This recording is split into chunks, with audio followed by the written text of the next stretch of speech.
अंगुलीमाल डाकू और महात्मा बुद्ध की कहानी। अंगुलीमाल की कहानी बौद्ध धर्म की एक प्रमुख घटना है जिसमें हिंसा, क्रोध और अज्ञानता से मुक्ति की ओर बुद्ध की करुणा और ज्ञान का संदेश मिलता है।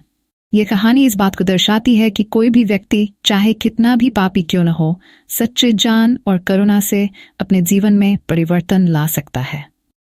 कहानी का आरंभ। अंगुलीमाल एक समय में एक निर्दयी डाकू था। उसका असली नाम अहिंसक था और वह एक ब्राह्मण परिवार में पैदा हुआ था।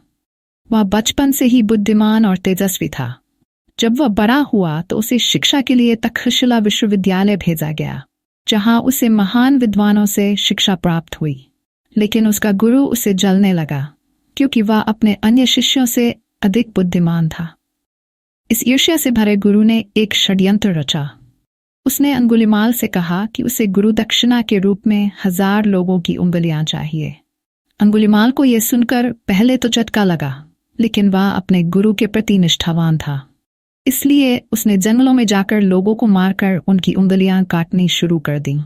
उसने उन उंगलियों की माला बना ली, जिससे उसका नाम अंगुलीमाल पड़ा।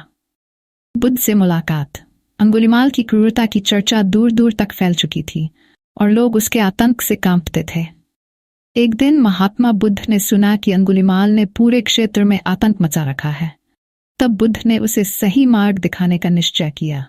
बुद्ध ने अंगुलीमाल को मिलने के लिए जंगल का रास्ता लिया। जब अंगुलीमाल ने बुद्ध को आते देखा तो उसने उन्हें मारने का निर्णय लिया। वह बुद्ध के पीछे दौड़ा, लेकिन जैसे ही वह उनके पास पहुंचने की कोशिश करता, बुद्ध और आगे बढ़ जाते। ये कई बार हुआ, लेकिन अंगुलीमाल उन्हें पकड़ नहीं सका।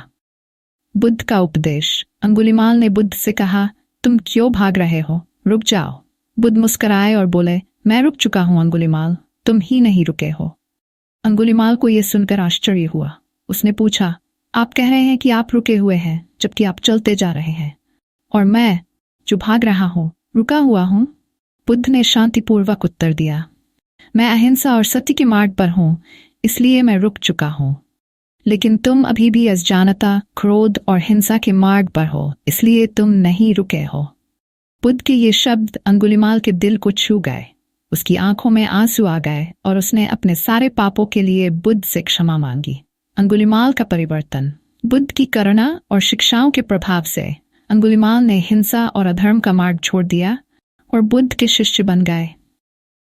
उन्होंने अपना शेष जीवन शांति और अहिंसा के मार्ग पर बिताया और अपनी पूर्व हिंसक प्रवृत्तियों से पूरी तरह मुक्त हो गए।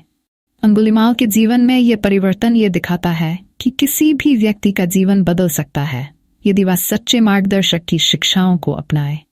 कहानी का संदेश। इस कहानी का मुख्य संदेश यह है कि जीवन में किसी भी परिस्थिति में हम गलत राह पर भटक सकते हैं, लेकिन सच्ची शिक्षा और करुणा से हम उस राह से वापस आ सकते हैं।